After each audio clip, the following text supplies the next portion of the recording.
මට ඕන වුණා ඩොලර් කියන දෙයක් හදන්න. අවුරුදු 5ක් දිව්වා එක පේටන් එකක් ගන්න. හැමදාම කියන්නේ පේටන් එක උගලන්ට කියන්න බෑ. කම්පැනි එකට කියලා ලියාගන්න. ලක්ෂ 5ක් කියලා. ලක්ෂ 5ක් දීලා ගන්න පේටන් එක වැඩි හරි කියලා අරකට ඉවරයි. කොහොම හරි සංජීව තුන්පස් මගේ මිත්‍රයා එක්ක එකතු වෙලා අපි දෙන්න පේටන් ලිව්වා. අපිම ලියලා පළවෙනි පේටන් එක ගත්තා. දැන් දාන්නෙම රිජෙක්ට් වෙන්නේ නැහැ. දාන එක හරි.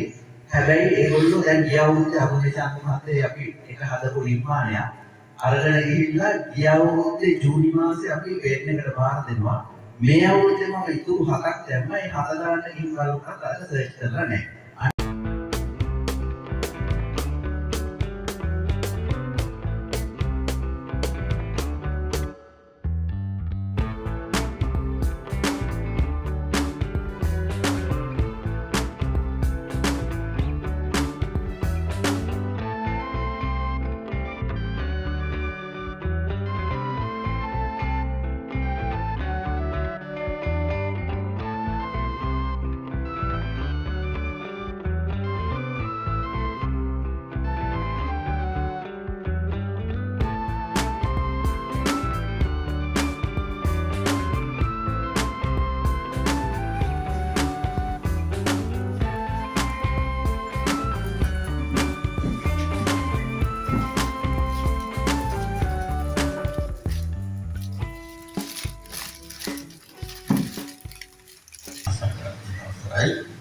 ඒ වගේම මේ අවස්ථාවට සපයමින් සිටින අපේ ආයතන ගෞරවනීය සම්භාවනීය මහතාරි තුමා මේ හැඳින්වීම කරන අවස්ථාවේදී සඳහන් කළ පරිදි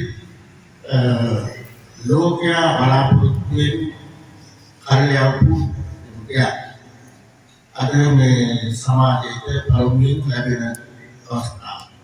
ඉතින් අපි මම අනුශාසනාව කරන්නේ ඇත්තටම අපි ආමුතු වෙනවා.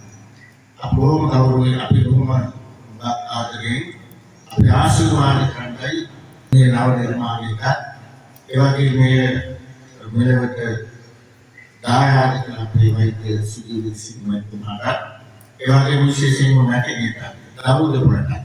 සාරති සත්තා දේව මනුසානං බුද්ධෝ භගවාති ස්වාත්මාතෝ කාලිකෝ වාසිකෝ ප්‍රණයිකෝ පච්චත්තං වේදිතම්පෝ විඤ්ඤෝ නිහිති පුතිය සුරතෝතා කීපයක් නිමාපෙන් සිදුවා මට බැරිද මේකට මේ මොකක්ද මේ යාත්‍රාව ඉසෝකේ පොලිසාරි උගේ කාරි මේ යාත්‍රාන්න පුළුවන් කියලා.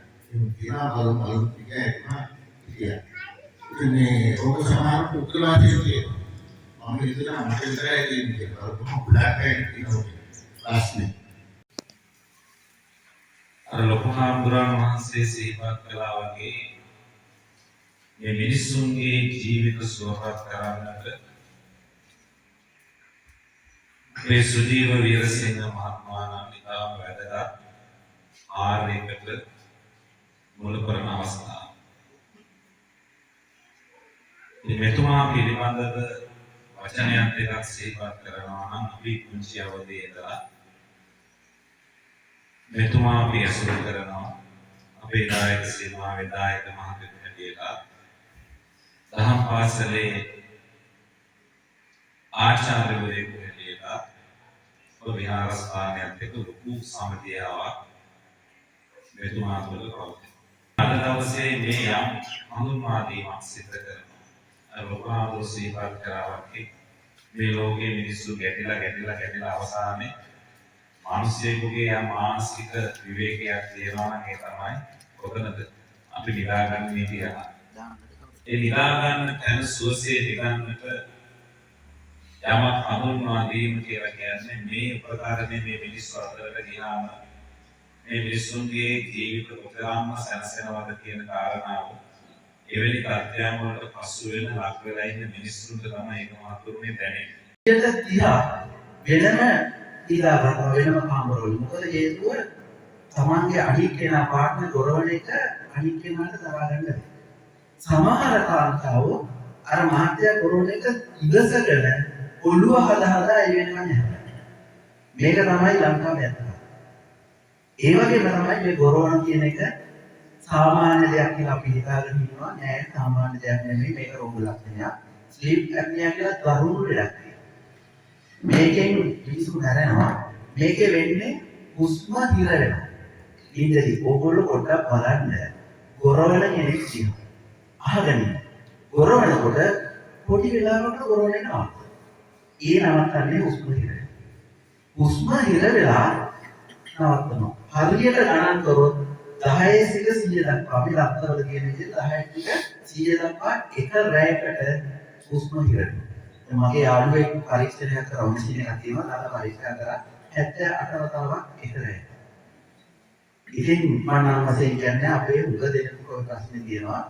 ඒ ප්‍රශ්නේත් එක්ක මොළයට ලොකු හානියක් වෙනවා හුස්ම නැතුණා මොළයට ඔක්සිජන් නැති වෙනවා. එකක් ගත්තොත් මම නිකන් මේ වගේ එකක් අරන් දෙන්නම්. මේක එක එක හැඩ දාලා තියෙනවා. පේනවද මේකේ හැඩ? එතකොට මේකේ මේ ඉස්සරහින් කපලා තියෙනවා. කට් කරලා තියෙනවා. මේ කට් එක තියෙන මොකද දැන් මෙතනින් අය දන්නවා ඇති අතහිරි වැටෙනවා නේද විලාකට නැගිටිනවා. අතහිරි වැටෙන්නේ ඇත්තට නිදාගත්තාම ස්නායු තෙරපෙනවා. එතකොට මේ උරයිස මේ කට් එක ඇතුළට දාලා තමයි අපි හිතන්නේ. එයාට නිදා ගන්න. දැන් බලන්නකො නිදාගත්තාම මෙයා නිදාගෙන තියෙන කොහෙද? බෙල්ල මෙහෙම තියලා උරයිස දෙකක් පල්ලෙහාට දාලා මේ තමයි නිදාගෙන තියෙන්නේ. එතකොට මේ බෙල්ලට සපෝට් එකක් නැහැ. බෙල්ල දෙලින්ම පොන්දක් එක්ක මෙහෙම ඉස්සිලා තියෙනවා. මේ වෙනකොට එකක් තමයි සුසුම මාර්ගය ගොඩක් අවහිර වෙනවා. මෙහෙම ඉන්නකොට සුසුම මාර්ගය ගොඩක් අවහිර වෙනවා. ඊට පස්සේ අනිත් එක තමයි බෙල්ලේ වක්‍රය. බෙල්ලේ තියෙන්න ඕනේ වක්‍රය නිසියාකාරව පැවතෙන්නේ නැහැ. මොකද මෙයා උඩට යනකොට මේක ඇදලා දැන් මෙහෙම බලනකොට මේක නිකම්ම කෙලින් තියෙන. මෙතන වක්‍රයක් තියෙනකොට මේ වක්‍රය මෙතන නැහැ. එතකොට අපි සාමාන්‍යයෙන් බෙල්ලට සහ කොන්දට විතරක් මේක පහසු වෙන්න නම් අපිට පුළුවන් මේ පොට්ටේ මෙන්න මෙහාට අරගෙන මෙන්න මේ බෙල්ලට විතරක් තියෙන හොඳට මෙහෙම දෙපැත්තට ගැසුවා නම් මෙහෙම ගැසුවා නම් ඔළුවේ හැඩයට එනවා. ඔන්න දැන් වක්‍රයක් පේන්න තියෙනවා මේ. වක්‍රයක් පේන්න තියෙනවා වක්‍රාකාරව මේක හැදෙනවා. ඔළුවට කරනවා. හැබැයි මෙහෙම හිටියා කියලා ගෙරවිල්ල නවතින්නේ නැහැ. උඩාතර නිදාගත්තොත් ගොරවනවාමයි. ඔය පොත ඒකින්ද මේක ගම්මු. මේක මෙහෙම අනිත් එක මේක මේ විදියට නිකන් නිදාගත්තාම ඕන වෙලාවක මෙයාට මේ පපුව දිහාට මේ මෙයාගේ නිකට යවන්න පුළුවන්. එතකොට ආයෙ මෙතනින් හෙරෙනවා. ඊට පස්සේ එයාගේ මේ මෙතන හනුව තියෙනවානේ මැන්ඩිබල් එක කියලා. මේක පිටිපස්සට යන්න පුළුවන්. පිටිපස්සට ගියාම දිව ඇතුළට ගිහිල්ලා ඉවරයි. දැන් මේක හදලා තියෙන්නේ මේ ඔක්කොම නවත්තන්න. දැන් මෙයාගේ පොට් එක ගත්තාම මෙයාට කෙලින්ම පුතේ මේක අතට නිකට මෙතන වදින්නේ නැහැ. මේ තල්ලු කරත් නිකට මෙතෙන්ට යන්නේ නැහැ. නිකට යන්නේ නැතුව තමයි මේක හදලා තියෙන්නේ. අනිත් එක තමයි මෙයාගේ මේ බලන්න මේ මෙතන හනුවට මේ මෙතන සපෝට් කරලා තියෙනවා. මෙතන තියෙනවා පොඩි කෑල්ලක් දාලා මේකෙන් මෙයාගේ හනුව සපෝට් කරනවා. මේ කොයි අතට හනුව සපෝට් කරන මෙහෙම ඉන්න එක පොඩි අමාරුයි. ඒකට තමයි අපි කියන්නේ අපි සාමාන්‍ය කොට්ටයක් බදාගෙන ඉන්නේ කියන්නේ මේ සාමාන්‍ය මිනිස්සු කරන දේ. මොකද දැන් අපි හදන හුඟක් දේවල් ඒ දෙයට හරි ගියාට පස්සේ අනිත් දේවල් වලට හොඳ නැති වෙනවා. මෙහෙම කරාට පස්සේ මෙයාගේ මේ බලන්න බෙල්ලි මේ පේශි මේ හොඳටම මෙලෙක් වෙලා තියෙනවා. ඔය මේ හොඳටම මෙලෙක් වෙලා නිකන් දොදොල් වගේ මේ තියෙන්නේ. එතකොට මේක හොඳටම පහසුයි. ඊට පස්සේ දැන් මෙයාගේ ඔයාලා වුණට කොහොමද පුතේ? සමාධිය පහසුයි. මෙතෙන්ද හේතු වෙනවා නේද?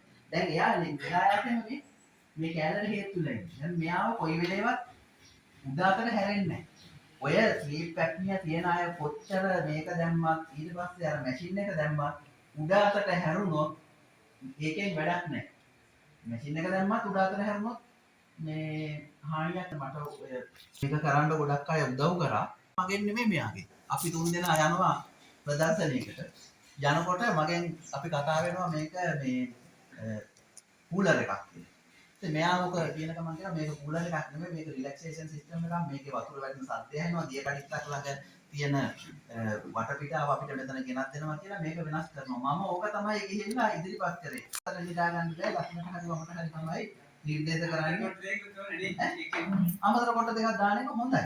මෙහෙම නිදා ගන්න හැබැයි සබ පහසු අමතර කොට දෙකක් අතට එහෙම උදව් කරගත්තාම හරි පහසුයි. මන් දන්නේ මේ මටත් ඔය ප්‍රශ්නේ තිබුණා හැම අතටම හැරෙන්න ඕනේ කියලා. මේක හදාගෙන මේ කොට්ටේ තියාගත්තට පස්සේ මම නම් මේ පැත්තටම එළියටම ගිහින්. හැරෙන්න අවශ්‍ය උනේ නැහැ. මොකද හැරෙන්න අවශ්‍ය අපිට අපහසු වෙනකොටනේ අපි හැරෙන්නේ. මේක අපිට සනීප නම් අපිට නිින්ද යනවා. මොකද සුවදායි නිින්දක් කියන්නේ හැරෙන්නේ නැහැ. නෑ ඒක නෑ. මේක දෙවෙනි මේක දානවා මේක නවය ඉතින්